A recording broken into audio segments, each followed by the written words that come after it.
Hello, my dear student. Now I am explaining the operon system of gene regulation.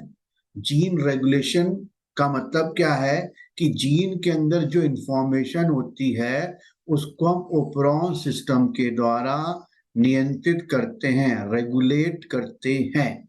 चलिए आगे देखते हैं। Regulation of gene expression. Gene में जो information है वो किस तरह से एक्सप्रेस होती है उसके रेगुलेशन को हम पढ़ते हैं, है ना। Regulation of gene expression refers to a very broad term that may occur at various level.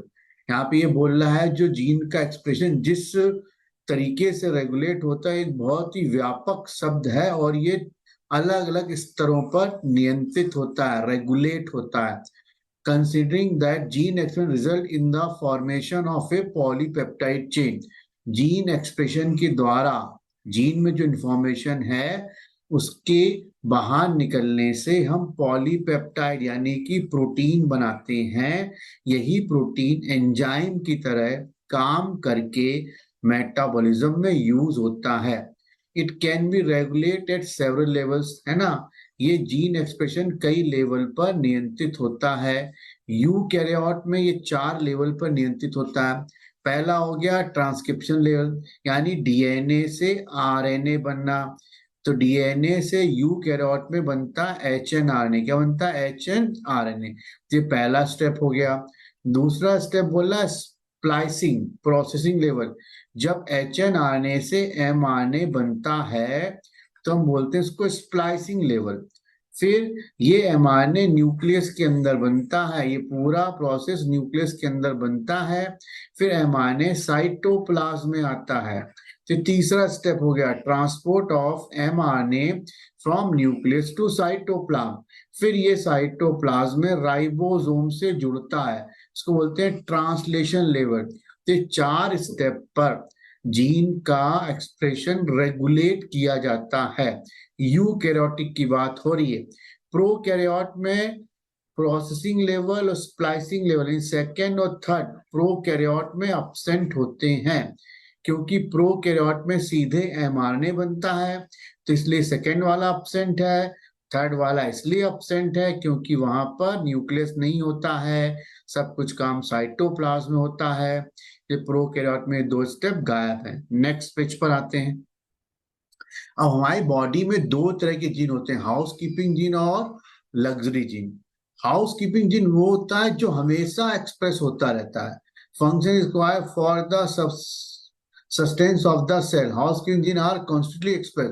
मतलब बॉडी के बहुत से फंक्शन ऐसे होते हैं जो जन्म के साथ यानी बर्थ के साथ स्टार्ट होते हैं और मृत्यु के साथ खत्म होते हैं, जैसे सांस लेना, क्रैप साइकिल चलना, है ना, हार्ट का ब्लड पंप करना।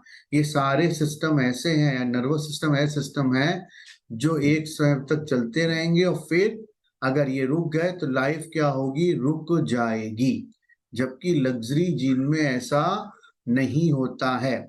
लग्जरी जीन वो होते हैं जो कभी कभी चलते हैं, जिनकी जरूरत बराबर नहीं होती। जैसे डाइजेशन, जब भोजन जाएगा तभी डाइजेशन प्रारंभ होगा, नहीं तो डाइजेशन प्रारंभ नहीं होता है। तो जब जरूरत पड़ेगी तभी लग्जरी जीन चलेंगे, लेकिन हाउस कीपिंग जीन हमेशा चलते रहते हैं। तो हाउस कीपिंग जीन को हम बोलते हैं कॉन्स्ट्रक्टिव जीन और लग्जरी जीन को हम बोलते हैं non constructive gene. Express all time, ये हमेशा चलते रहेंगे। हाँ, जब से लाइफ आई है तब से चलते रहेंगे, इनके खत्म होने पे लाइफ भी खत्म हो जाएगी। नॉट एक्सप्रेस ऑल टाइम से डाइजेशन हमेशा नहीं होता, जब खाना जाता है तभी होता है। इनको हाउसकीपिंग जीन बोलते हैं, इनको लग्जरी जीन बोलते हैं। Protein translate from the gene are always required by the cell. Cell को इनकी हमेशा जरूरत पड़ती रहती है। Protein translate from such gene are required, अगर इसकी जरूरत कभी कभी पड़ती है। हाउस कीपिंग जिनको हम ऐसे समझ सकते हैं जैसे घर में कोई जिए या मरे लेकिन साफ सफाई तो करनी पड़ेगी। घर की साफ सफाई, है ना, बॉडी की साफ सफाई, टूथब्रश तो आप करोगे ही करोगे, घर में झाड़ू पोछा तो लगेगा ही लगेगा। फिर हो गया तो हाउस कीपिंग काम कभी भी नहीं रुकते, चाहे कोविड आ जाए, चाहे कोई जिए या कोई मरे, तो ऐसे हाउस कीपिंग जीन ही कभी भी नहीं रुकते। अगर ये रुक गए तो जीवन रुक जाएगा। चलिए आगे चलते हैं। The gene in a cell are expressed to perform a particular function or a set of function. अपने जीन में जो इंफॉर्मेशन होती है वो एक्सप्रेस होती है या तो स्पेसिफिक काम के लिए होती है या ग्रुप ऑफ फंक्शन के लिए होती है। जैसे डाइजेशन के लिए सारे एंजाइम बनेंगे तो ग्रुप ऑफ फंक्शन के लिए हो गया, सोडियम पोटेशियम पंप के लिए बनेंगे तो पर्टिकुलर फंक्शन के लिए हो गया। तो इन सबकी इंफॉर्मेशन जीन में होती है और एंजाइम के फॉर्म में रहती है। For example, if an enzyme called beta galactosidase is synthesized by the E. coli, मान लो E. coli को एंजाइम बना रहा बीटा ग्लेक्टोसाइडेज, है ना, it is use to catalyse the hydrolysis of a disaccharide. इस एंजाइम का क्या काम होता है, डाइसेक्राइड लैक्टोज को, डाइसेक्राइड लैक्टोज को तोड़ देगा, हाइड्रोलिसिस कर देगा वाटर की प्रेजेंस में और गैलेक्टोज और ग्लूकोज बना देगा। कौन सा एंजाइम, बीटा ग्लेक्टोसाइडेज, ठीक है। The bacteria use them as a source of energy. अब लैक्टोज को तोड़ के वो ग्लूकोज गैलेक्टोज बना रहा है, इससे बैक्टीरिया उससे एनर्जी निकालता है, तो सोर्स ऑफ एनर्जी की तरह इसको वो यूज कर रहा है। Hence if the bacteria do not have lactose, अगर बैक्टीरिया के चारों तरफ लैक्टोज नहीं है तो ये एनर्जी की तरह इसको यूज नहीं कर पाएगा, है ना। They would know longer require synthesis of the enzyme beta galactosidase. भाई बीटा ग्लैक्टोसाइडेज की सिंथेसिस तभी करेगा बैक्टीरिया जब उसके चारों तरफ क्या होगा, लैक्टोज अराउंड, मतलब उसके चारों तरफ क्या होगा, लैक्टोज, तभी वो यूज करेगा, नहीं तो यूज नहीं करेगा। इसका मतलब ये हुआ जब बैक्टीरिया के चारों तरफ लैक्टोज आएगा तभी ये enzyme beta galactosidase enzyme synthesis होगा। क्लियर हो गया। देयरफॉर इसलिए सिंपल टर्म्स ये कि it is a metabolic physiological और environmental condition that regulate the gene expression. किसी भी जीन का एक्सप्रेशन या तो इन्वायरमेंटल कंडीशन से रेगुलेट होगा, भाई बैक्टीरिया के चारों तरफ क्या आ गया, लैक्टोज आ गया, तो वहां की इन्वायरमेंटल कंडीशन क्या हुई, चेंज हुई, तो बैक्टीरिया ने क्या बना दिया, बीटा ग्लैक्टोसाइडेज एंजाइम, जिससे उसको तोड़ने वाले एंजाइम बनने लग गए, है ना। फिजियोलॉजिकल कंडीशन ऐसे हो गया कि मान लीजिए बाहर बहुत ज्यादा गर्मी पड़ रही है तो अपनी बॉडी स्वेटिंग करने लगेगी, तो उस जीन को बनाएगी जो स्वेटिंग वाले प्रोसेस को प्रमोट करती है, वो जीन को एक्सप्रेस करेगी। ऐसे ही मेटाबॉलिक पाथवे का होगा कि आपके आसपास जैसी इन्वायरमेंटल कंडीशन हो रही, फिजियोलॉजिकल चेंज हो रही है एटमॉस्फेयर की, तो उस फिजियोलॉजी को कंट्रोल करने वाले दूसरे जीन बनेंगे, इन्वायरमेंटल कंडीशन चेंज हो रही है तो दूसरे बनेंगे। The development and differentiation of embryo into adult organism are also result of coordinate of regulation of expression of several set of gene.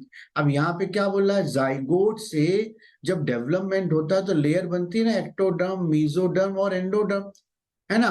तो इनको अलग अलग एंजाइम्स कंट्रोल करते हैं और इन अलग अलग एंजाइम की सूचना अलग अलग जीन पे होती है।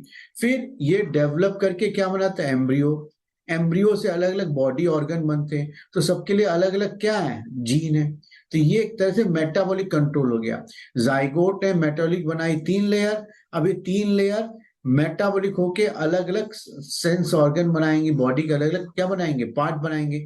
तो ये पूरा कंट्रोल कई जीन से होता है, इनको बोलते हैं सेवरल सेट ऑफ जीन, या दूसरा नाम बोलते हैं होम्यो बॉक्स। तो इस तरह से जीन जो है या तो इन्वायरमेंटल कंट्रोल होगा या फिजियोलॉजिकल कंट्रोल होगा या फिर मेटाबॉलिक, यानी एक मेटाबॉलिक रिएक्शन हुई उसका दूसरी मेटाबॉलिक रिएक्शन हो रही है, फिर तीसरी रिएक्शन हो रही है, यानी एक मेटाबॉलिक रिएक्शन का प्रोडक्ट दूसरी मेटाबॉलिक रिएक्शन के प्रोडक्ट को एक्टिवेट करेगा और उससे तरह जीन एक्टिवेट होते जाएंगे। आगे चलते हैं। इन प्रोकैरियोट्स में control of the rate of transcription initial is the predominant site for the control of gene expression. ठीक है, अब ये बच्चों की लाइन बहुत कंफ्यूज करती है, इसके मैंने यहाँ पे इसका हिंदी में भी लिख दिया है। प्रोकैरियोट में जो जीन एक्सप्रेशन होता है उसको कंट्रोल करने के लिए कुछ ऐसी प्रभावी साइट्स होती हैं जो ट्रांसक्रिप्शन के रेट को, है ना, जो ट्रांसक्रिप्शन के रेट को कंट्रोल करती है। मतलब जीन में कुछ ऐसी प्रभावी साइट होती है, प्रीडोमिनेंट पहली प्रभावी साइट होती हैं जो ट्रांसक्रिप्शन के रेट को कंट्रोल करती है, किसमें, प्रोकैरियोट में। In a transcriptional unit, transcriptional unit क्या होता है, the activity of the RNA polymerase at a given promoter is turn regulate by the interaction with the accessory protein. अब यहाँ क्या बोला, ट्रांसक्रिप्शन यूनिट में प्रमोटर के साथ आरएनए पॉलीमरेज की एक्टिविटी जुड़ी होती है। मतलब जब प्रमोटर पर आरएनए पॉलीमरेज होता है तब वो एक्टिवेट होता है, और एक्टिवेट होकर ये क्या बनाता है, एमआरएनए। तो ये आरएनए पॉलीमरेज की एक्टिविटी इस पे डिपेंड करती है इसके संग एसेसरी प्रोटीन पर। जिसके साथ एसेसरी प्रोटीन है वो ऑपरेटर साइट को पहचान के उसको वहां जोड़ देती है। देखो, in a transcription is the activity of the RNA polymerase at a given promoter is done to regulate by interaction with the recipient which affect its ability to recognize the start site। यानी जो RNA polymerase promoter पर है उसको वहां से उठाकर operator तक ले जाने का काम कौन करती है, एसेसरी प्रोटीन। उसको आप चित्र से भी समझ सकते हैं। देखिए, ये जो है ऑपरेटर साइट, ये प्रोमोटर साइट है। तो प्रोमोटर साइट पे एंजाइम था आरएनए पॉलीमरेज, यहाँ पे एंजाइम क्या था, आरएनए पॉलीमरेज। इसको ऑपरेटर तक कौन लेके गया, एसएससी प्रोटीन। जब ये आरएनए पॉलीमरेज ऑपरेटर जाके जुड़ेगा तभी एमआरएनए बनेगा। तो एसएससी प्रोटीन की एक्टिविटीज के थ्रू ही प्रोमोटर रेगुलेट होता है। तो यहाँ पे ये यही बता रहा है। क्लियर हो गया। These regulatory protein can act both positively and negatively। जो ये रेगुलेटरी प्रोटीन है, यानी कि आरएनए पॉलीमरेज रेगुलेटरी प्रोटीन जो है, आरएनए पॉलीमरेज है, ये पॉजिटिवली और निगेटिवली दोनों तरह से काम करेगी। अगर ये ऑपरॉन को स्टार्ट कर देती है तो उसको बोलेंगे पॉजिटिवली, अगर ये ऑपरॉन को बंद कर देती तो बोलेंगे नेगेटिव। यानी रिप्रेसर प्रोटीन अगर ऑपरॉन को बंद कर रही है तो बोलोगे नेगेटिव है, और ऑन कर रही है तो बोलोगे positive. The accessibility of the promoter region of the prokaryotic DNA in many cases regulated by the interaction of protein with sequence termed as the operator। ये क्या बोल रहा है, अब यहाँ देखिए, प्रोकैरियोटिक डीएनए में प्रोमोटर रीजन की उपलब्धता प्रोटीन के विशेष सीक्वेंस जिन्हें ऑपरेटर कहते हैं कि इंटरेक्शन द्वारा रेगुलेट होती है।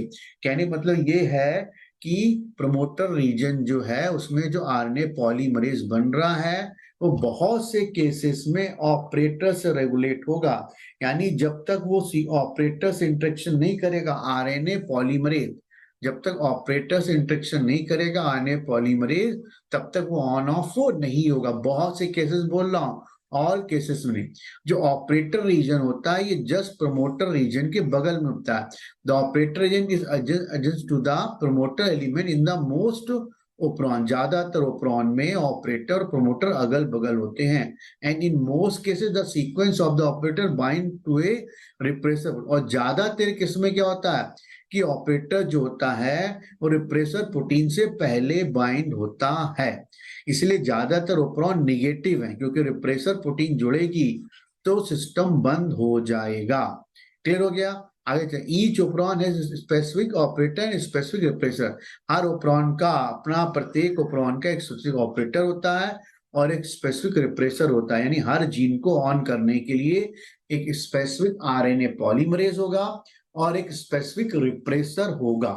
मतलब यहाँ स्पेसिफिक रिप्रेसर मतलब यह है जो ऑपरेटर से जुड़कर सिस्टम को ऑफ कर देगा, और आरएनए पॉलीमरेज ऑपरेटर से जुड़कर सिस्टम को स्टार्ट करेगा। है ना। एग्जाम्पल के लिए दो ओप्रॉन है, लैक ओप्रॉन, है ना। इसमें lac only in the lac operon interact the specific with the lac repressor. Lac operon केवल लैक रिप्रेसर की प्रेजेंस में ही क्रियाशील होता है। आगे चलते हैं। अब लैक ओप्रॉन क्या है, लैक मतलब हो गया लैक्टोज, है ना।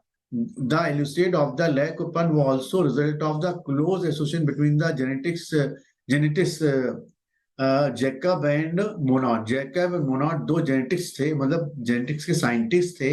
इन्होंने अपने प्रयास से इसको बताया था। दे वर फर्स्ट इलुसिडेट, इन्होंने सबसे पहले ट्रांसक्रिप्शन सिस्टम को कैसे नियंत्रित करते हैं ये समझाने की कोशिश करी। लैक ओप्रॉन में lac refers to the lactose, lac का मतलब लैक्टोज है। ये पॉलीसिस्टोनिक स्ट्रक्चरल जीन है, regulate by common promoter and regulator gene. Polycistronic मतलब एक सिस्टोन में एक साथ कई सूचना होना, यानी एक एमआरएनए में एक साथ जब कई सूचना होती है, कई जीन होते हैं तो उसको बोलते हैं पॉलीसिस्टोनिक, और ये प्रमोटर और रेगुलेटर से कंट्रोल होते हैं। Such arrangement is very common in bacteria, ये बैक्टीरिया बहुत कॉमन होता है। इसलिए इसको ओप्रोन भी कहते हैं। यानी ओप्रोन प्रमोटर, रेगुलेटर और स्ट्रक्चरल जीन से मिलके बना होता है। इसी तरह to name of few such example, lac operon, lactose operon हो गया, ट्रिप्टोप्रोन, ट्रिप्टोफेनोप्रोन हो गया, आर्जिनिनोप्रोन, स्टिडिनोप्रोन और वेलिनोप्रोन। तो अलग अलग अमीनो एसिड बनाने के लिए अलग अलग ओप्रोन हैं। चलिए अब ओप्रोन मॉडल क्या ये देखते हैं। Operon is the segment of DNA which consist of, operon एक डीएनए का सेगमेंट है जिसमें रेगुलेटर जीन होता है।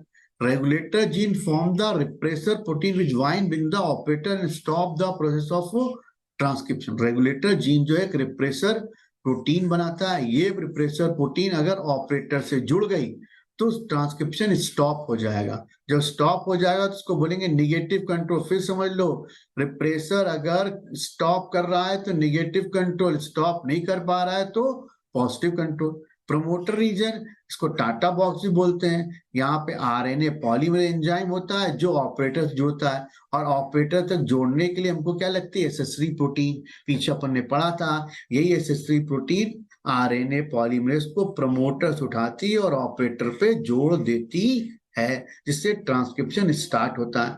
ऑपरेटर जो है ऑन ऑफ का switch of the operon and control the transcription by the on off switch. मतलब इससे अगर रिप्रेसर प्रोटीन जुड़ गई तो सिस्टम बंद हो जाएगा, और अगर प्रमोटर वाला आरएनए पॉलीमरेज अगर ऑपरेटर से जुड़ गया तो सिस्टम स्टार्ट हो जाएगा।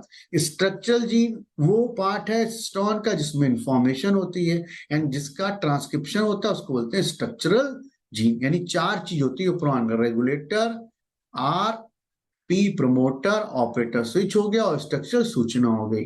रेगुलेटर ऑपरेटर से जुड़ गया तो सिस्टम ऑफ, और प्रमोटर जुड़ गया तो सिस्टम ऑन। चलिए आगे चलते हैं। Lac operon consist of one regulatory gene, the I gene. I gene बोले, आर जीन बोले। Here I does not refer the inducer, I को इंड्यूसर नहीं बोला है, rather derived from the word inhibitor। आई क्या हो, इनहिबिटर बता रहा है। And there are 3 structural gene ZYA।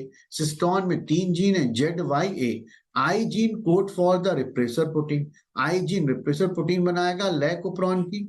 Z gene code for the beta galactosidase which is primarily responsible for the hydrolysis of the disaccharide। Beta galactosidase क्या करेगा, lactose का जो disaccharide है इसको हाइड्रोलिसिस करके तोड़ देगा गैलेक्टोज और ग्लूकोज यानी मोनोमेरिक यूनिट में तोड़ देगा। Y gene code for the permease, permease Y gene बनाएगा जो परमिलिटी बढ़ाता of the cell to beta galactosidase. Beta galactosidase की परमिलिटी को प्रमोट करता है कौन, Y gene increase the permeability of beta galactosidase। The A gene encode for the translitase, A gene translitase बनाएगा। अब ये ध्यान रखना, परमेज जो होता है वो बस लैक्टोज के एब्जॉर्प्शन को, बीटा लैक्टोज के एब्जॉर्प्शन को बढ़ाता है। ध्यान रखना, जो परमिलिटी इंक्रीज कर देता है सेल की, काय के लिए, बीटा गैलेक्टोसाइडेज के लिए। Hence all the 3 gene product in a lactopron are required for the metabolism of the lactose.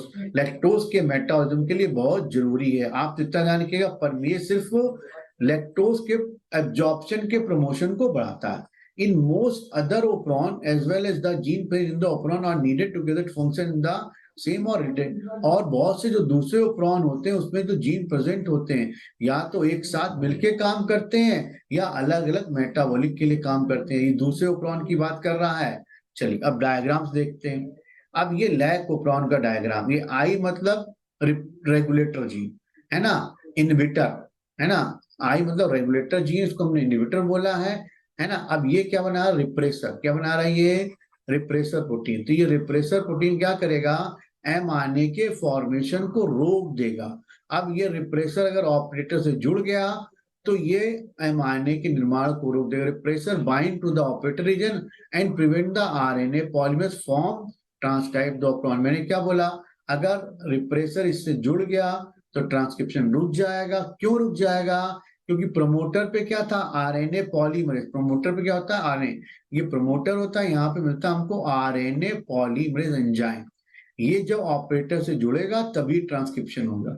लेकिन पहले ये जुड़ गया कि ये सीट पे पहले बैठ गया है ऑपरेटर की, तो आरएनए पॉलीमरेज को बैठने नहीं देगा। तो जब आरएनए पॉलीमरेज नहीं बैठेगा तो mRNA नहीं बनेगा। तो अगर रिप्रेसर जुड़ गया तो ट्रांसक्रिप्शन रुक गया, इसको हमने बोला इसलिए निगेटिव कंट्रोल। मतलब कहने का ये है कि अगर लैक्टोज नहीं होगा, इन अब्सेंस ऑफ इंड्यूसर अगर लैक्टोज नहीं होगा तो लैक्टोज को बनाने वाले एंजाइम भी नहीं बनेंगे। क्यों नहीं बनेंगे? क्योंकि रिप्रेसर ऑपरेटर को बंद करके रखेगा।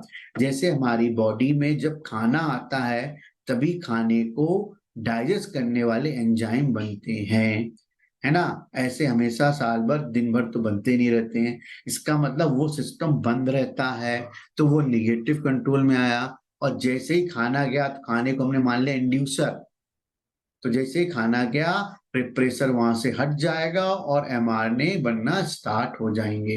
अब अगले स्टेप देखो, इन प्रेजेंस ऑफ इंड्यूसर यानी लैक्टोज की उपस्थिति में, पीछे लिखवाया बताया था आपको, लैक्टोज अगर होगा तभी लैक्टोज को तोड़ने वाले एंजाइम बनेंगे।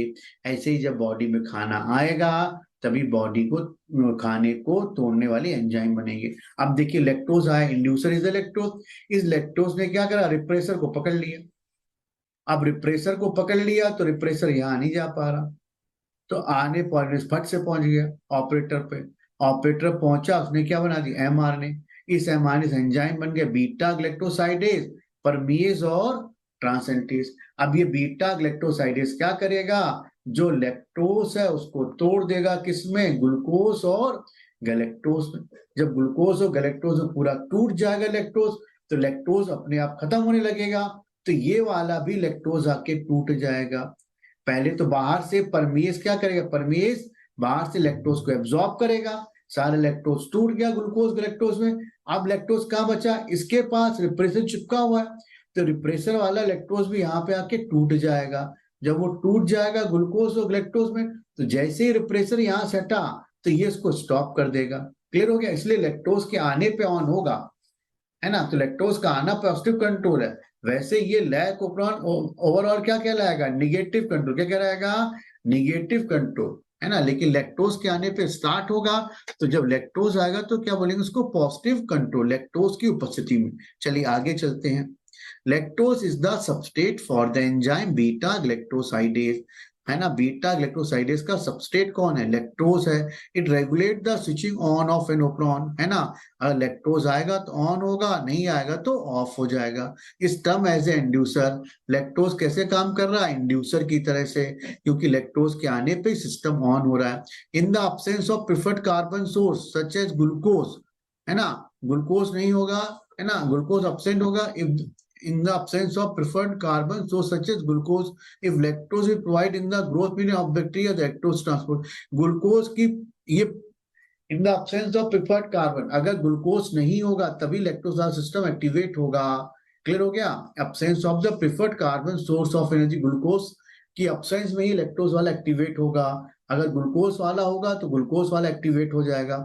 If lactose provide in the growth medium, यानी कल्चर मीडियम में हमने लैक्टोज डाला, तो lactose is transported into the cell through the action of the permease. आ गया, परमेज के एक्शन से लैक्टोज सेल के अंदर एब्जॉर्ब होगा। तो जब लैक्टोज सेल के अंदर जाएगा तो लैकोप्रोन स्टार्ट हो जाएगा, है ना। Remember a very low level of excretion of the lacoprone has to present in the cell all the time. अब ये यहाँ क्या बोल रहे हैं कि सेल के अंदर लैक्टोज वाला ओपरॉन थोड़ा थोड़ा एक्टिवेट होता है, नहीं तो लैक्टोज इंटर ना कर पाए। लेकिन ये बात बहुत पुरानी है। नया कंसेप्ट बोलता है कि सेल मेम्ब्रेन में सेकेंडरी मैसेंजर होते हैं। ये सेकेंडरी मैसेंजर लैक्टोज के स्मॉल अमाउंट को अंदर लेके जाते हैं। तो लैक्टोज का स्मॉल अमाउंट जब अंदर जाएगा तो सिस्टम स्टार्ट होगा, है ना। कायदे से हम ये बोलेंगे लैक्टोज वाला सिस्टम बंद रहता है ना, वो बंद रहता है। जब लैक्टोज आता है तो मेम्ब्रेन में सेकेंडरी मैसेंजर होता है। ये सेकेंडरी मैसेंजर मेम्ब्रेन से लैक्टोज को अंदर लेके जाता है, जिससे लैक्टोज ओपरॉन को स्टार्ट करता है। ध्यान रखिएगा, ये भी आगे आएगा। The repressor of the operon is synthesised in the cell all the time, है ना। रिप्रेसर हमेशा बनता रहता है, इसलिए लैक्टोज वाला ओपरॉन हमको बंद कंडीशन में मिलता है, इसीलिए इसको बोलते हैं negative operon from the I gene. I gene बराबर रिप्रेसर प्रोटीन बनाएगा। The repressor protein bind to the operator region of the operon and prevent the RNA polymerase. Repressor protein क्या होगा, ऑपरेटर एजेंट से बाइंड होगा, जिससे कि RNA polymerase बनना बंद हो जाएगा और ओपरॉन एक्टिवेट नहीं होगा, ट्रांसक्राइब नहीं होगा। In presence of an inducer lactose या एलोलैक्टोज की उपस्थिति में रिप्रेसर इनएक्टिवेट हो जाएगा, रिप्रेसर इनएक्टिवेट हो जाएगा और वो इंड्यूसर से इंटरेक्ट करने लगेगा, ऑपरेटर से इंटरेक्ट नहीं करेगा। तो जब लैक्टोज जब रिप्रेसर ऑपरेटर तक नहीं पहुंच पाएगा तो अपने आप आरएनए पॉलीमरेज एक्टिवेट हो जाएगा। This allow the RNA polymerase to the promoter and transcribe the process. अभी क्या बोला, जैसे ही आपने इंड्यूसर डाला, उसने रिप्रेसर को पकड़ लिया, तो आरएनए पॉलीमरेज फट से एसेस कर लेगा एसएस3 प्रोटीन के through.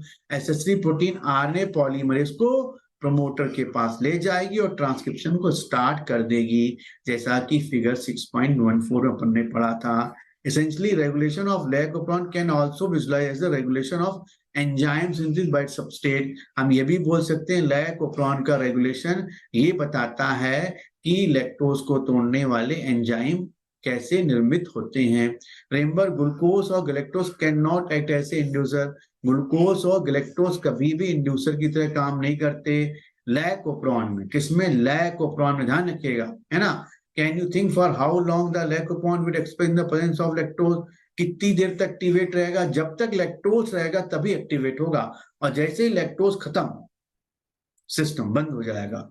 Regulation of lac operon by the repressor is the negative control. बताया था आपको, लैक-ओपेरॉन एक नेगेटिव कंट्रोल है। Lac operon is under the control of positive regulation as well as, हाँ भी बोला, लैक-ओपेरॉन पॉजिटिव रेगुलेशन भी करता है, लेकिन आपके लेवल से बात थोड़ी सी ऊपर। वो लेवल क्या है ये भी जान लीजिए।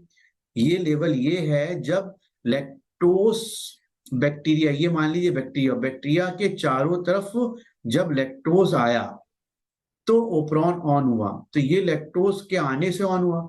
तो लैक्टोज अंदर कैसे गया? सेकेंडरी मैसेंजर के थ्रू। मेम्ब्रेन में जो सेकेंडरी मैसेंजर होता है वो लैक्टोज को अंदर लेके आता है, उसको इन्होंने बोला पॉजिटिव कंट्रोल, है ना।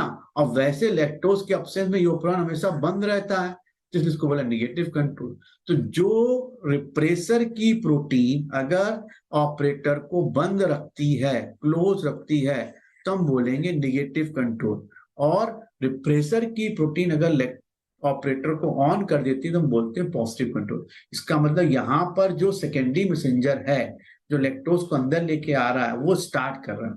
तो जब ओपेरॉन स्टार्ट करे कोई तो पॉजिटिव, और जब ऑफ करे तो नेगेटिव। चलिए, आपको वीडियो कैसा लगा हमें अवश्य बताएं। Okay, bye.